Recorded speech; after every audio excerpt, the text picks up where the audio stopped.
Hi guys, welcome back to the channel. I'm Office Bloke Daz. Office Bloke Aidan. Here we are on Sports Edition. Sports is for you. Leave us a like and subscribe if you don't mind. Yep. I thought with us coming over to the USA in November, we're going to the whiteout game. I thought we'd try and get the stories behind Penn State fandom. Yeah, And it's quite famous for the whiteout. I've seen some videos on it and it's mint, innit? It really, I'm buzzing for this game. It'll give us more of an idea when we go as well, won't it? But I'm buzzing for this game as well. Yeah, it'll be sick, won't it? It's probably, when you see things, I mean, I see like the Clemson entrance, I see who bounced around, is it Idaho? The West Virginia entrance was good. Who's the one that bounced? Who's the the one that Virginia bounced? Tech. Virginia Tech, is it? No, but that they have a good entrance, don't they? I'm trying to think of the one. They all dressed in red and they bounce up and down. I can't remember who that is now. But there's a few really good ones. Yeah. Well, the atmosphere is a great college football, but the whiteout has got to be up there as one of the best ones, I think. We'll find out. Yeah, we'll find out. We'll find out in person as well when we're there. Let's get into this. Go for it. Smack dab in the middle of Pennsylvania sits a place they call Happy Valley. Rising out of that valley is a stadium where 110,000 people, all wearing the same thing, show that they are very serious about their football. Gridiron Traditions. What's the largest game you've been to attendance-wise? Probably a game at Wembley, right? It probably would be, wouldn't it? So 90,000. 90,000. We're going to go to this 110,000. Yeah, I don't. How much is Real Madrid? It was being renovated. If you remember, I think that was like 80 odd thousand. Yeah. But I don't think I've been to one over 100,000.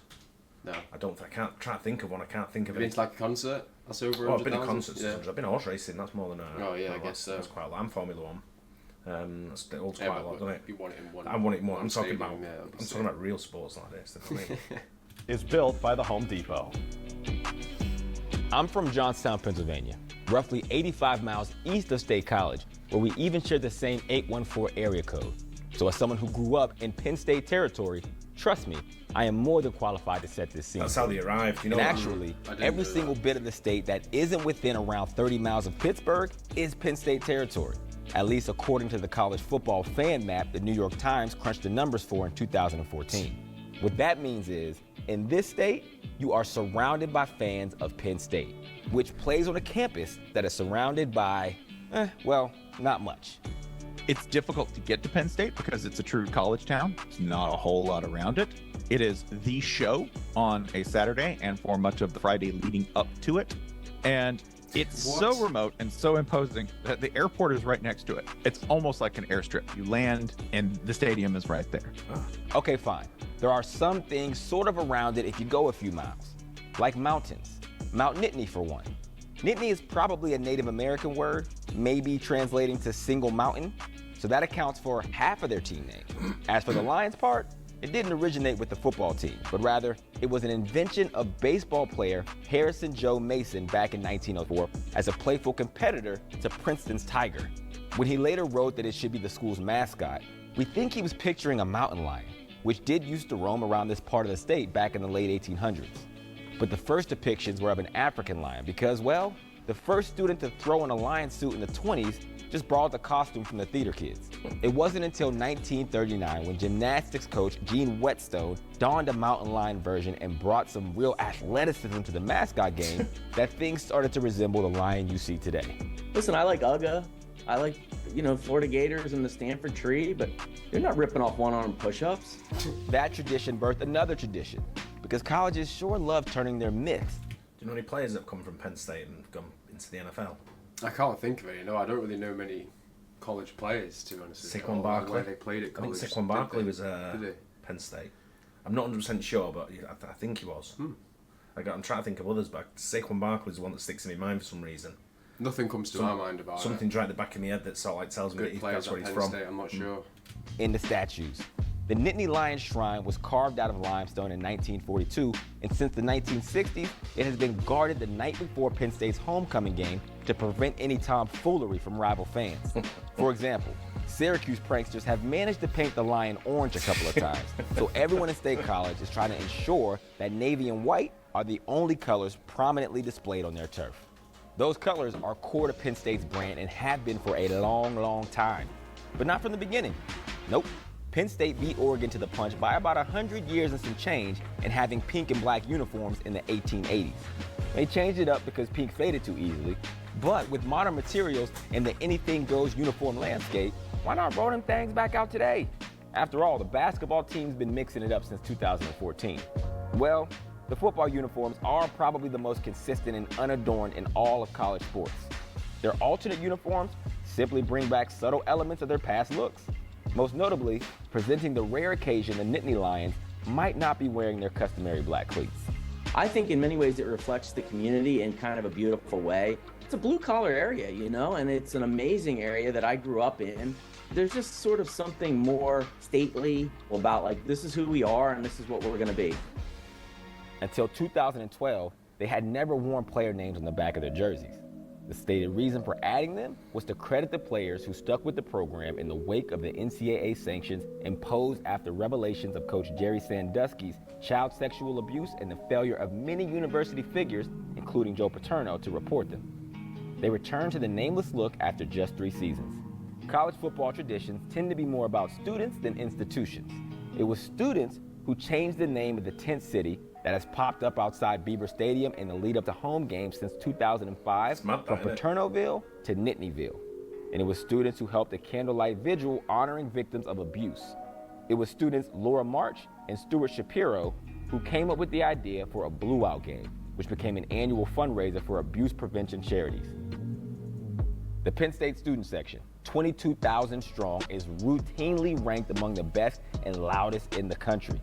And they're all about themes, chief amongst which is, of course, the whiteout. It all started with a simple question from then Director of Communications and Branding, Guido D'Elia, in 2004. You think we can get them to wear one color? It took a huge on-campus marketing push, but they pulled it off and promptly lost to Purdue. But the atmosphere was incredible. So they ran it back the next year against Ohio State, and they upset them, which turned the whiteout from a student thing into a whole stadium thing. They haven't won every whiteout game since, but they have won about 60%, which is no small feat considering the opponent is almost always ranked. We're all there for the same thing, but then you put on a shirt too to just signal to that guy, like, hey, I know you're 75 years younger than me, but we're here for the same thing. It's one notch closer to being all on the same page, and it's kind of remarkable testament to, like, herding cats. And now it's not just the whiteout. Penn State goes hard on the variations. There's the stripe out game with its contrasting navy and white, and the helmet stripe game, where that contrast is limited to just the fans on the 50-yard line. They do smaller designs too, like the Block S logo or the yellow ribbon for Thon, the student-led initiative that culminates in a 2-day dance marathon raising money to find a cure for childhood cancer. They are organized in pursuit of their goals. When they chant, they mean it. And they've been chanting it since 1976, when cheerleaders were figuring out how to keep fans more engaged. So they took the cadence of Ohio State's OHIO and the first part of We Are SC, and voila. We're Americans. We're not good at elaborate cheers. We can't do the British soccer fan thing of 3 verses and call and response. We're not there as a nation yet. We need several hundred years to get there.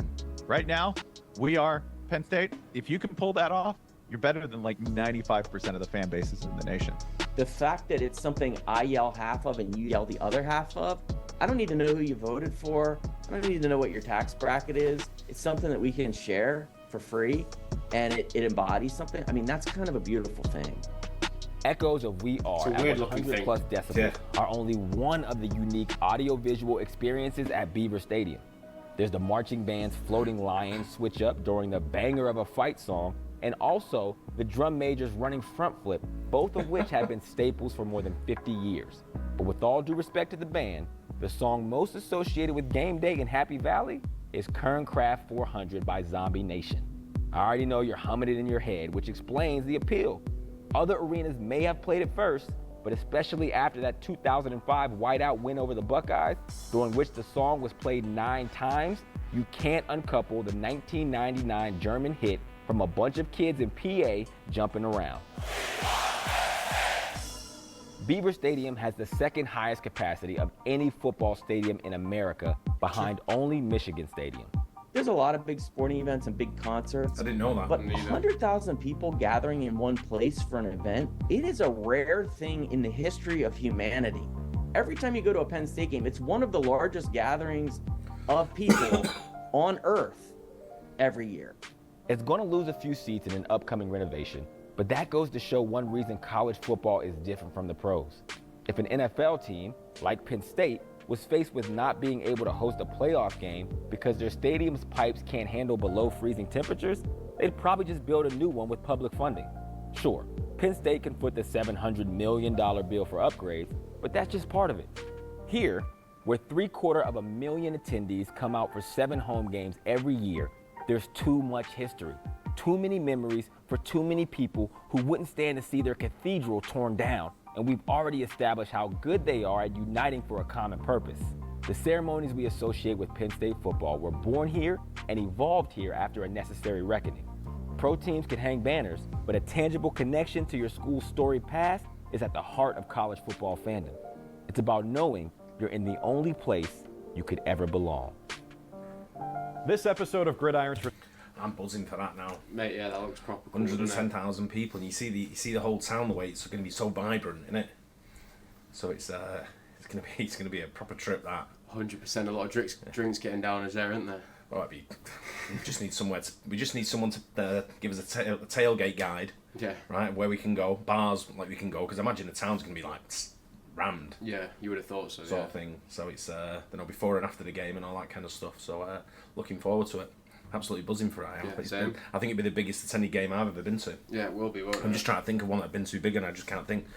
Some of the old games when it was all standing might have been sort of like up there, but I don't think it was ever over 100,000. I can't think of one, but I'll have to have a proper think. But there you go. You have to let us know some of the Penn State players as well. I'm pretty sure I'm gonna have to Google it. Yeah. Saquon Barkley. I think he was. Yeah. But anyway, enjoyed that. Looking forward to it. Same. And if you go into that game, the Whiteout game this season, let us know, and we'll probably see you then. Say hi. Hope you guys enjoyed it as well. Don't forget to like and subscribe. We'll see you on the next one. Cheers. Cheers.